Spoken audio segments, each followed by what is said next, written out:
So the Olympics in Japan are coming up this summer, and it could turn into a COVID hotspot. What can be done about it? Let's talk about it in today's video. I'm Mike Greiner. I'm a lifelong Democratic activist who's concerned about the direction our country is taking. If you share my concerns, maybe you could like this video and subscribe to this channel, and maybe even click that little bell that will notify you when I post something new. So the public in Japan are rightly concerned that the Olympics starting there later this month could prove to be a real health hazard. After all, the International Olympic Committee is not requiring athletes or the other people in their retinue to get vaccinations. Now, this is a real problem in a country that, among developed countries, has one of the lowest vaccination rates. In Japan, just 12% of the population is currently vaccinated. Contrast that with the United States, where about 50% are fully vaccinated, and more than 70% at this point have at least one vaccination shot. Now, this isn't just some theoretical discussion here. At this point, only 2 teams have arrived in Japan for the Olympics. And guess what? One of them has already tested positive for COVID, the Ugandan team.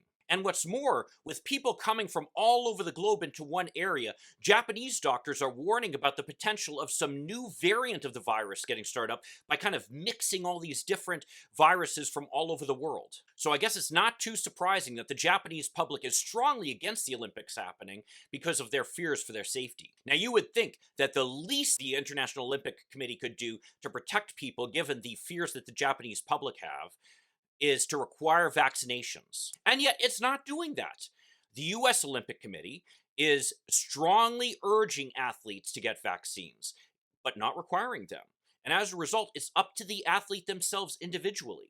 Now, I know here in the United States, we're against requiring things of people, especially when we view them as some type of infringement upon their personal rights. But you do not have a right to go to the Olympics. That is a privilege. So requiring vaccinations before you're able to attend the Olympics would be something akin to, say, requiring a driver's license before you're allowed to drive a car. Oh, but we do that, right? Any fears of the cost being a burden of getting the vaccines are really overblown, given the fact that the major manufacturers of the vaccine have pledged free doses for the athletes and their retinues. So why is this becoming an issue again? Well, it comes down to the ridiculous and extremely destructive politicization of this issue by Donald Trump and the Republicans. You have to remember, Donald Trump viewed this as an inconvenience, as something that was a problem that was getting in the way of his march toward re-election.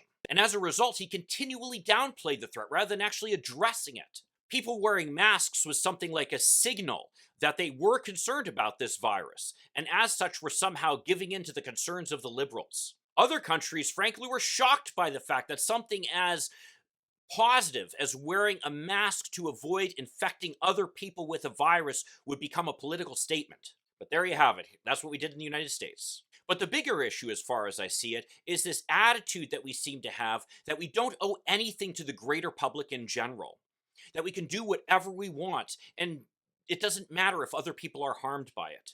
Courts don't look at it that way. In fact, they're clear that no right is absolute, and oftentimes the courts will take a balancing test where they will look at, well, should this right be guaranteed to the people, or is there some public interest that outweighs that right? That's the doctrine that allows communities to impose zoning requirements on property owners. Zoning requirements are allowed as long as they protect the health, safety, and welfare of the community. So any right needs to be balanced against the greater needs of the community. But in this case, we're not even talking about a right.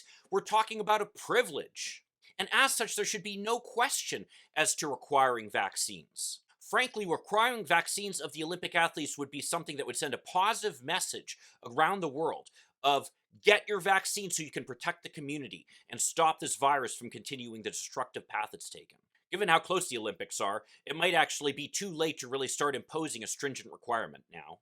But if at all possible, there should be some requirement that athletes receive at least one vaccine to try to at least do something to try to control the spread of this virus. Because after all, athletes don't have much direct contact while they're engaged in Olympic sport, do they? Ethic changed somewhere in college, and he really started making a commitment to what he wanted to do and the things he wanted to accomplish. And as he did that, he just outworked it. Well, so much for that idea. At any rate, if you agree with me or disagree with me, I'd love to see your comments down below. And if you could like and subscribe to this channel, that would be a big help. I'll see you in the next video, and let's hope for continued progress. Thank you.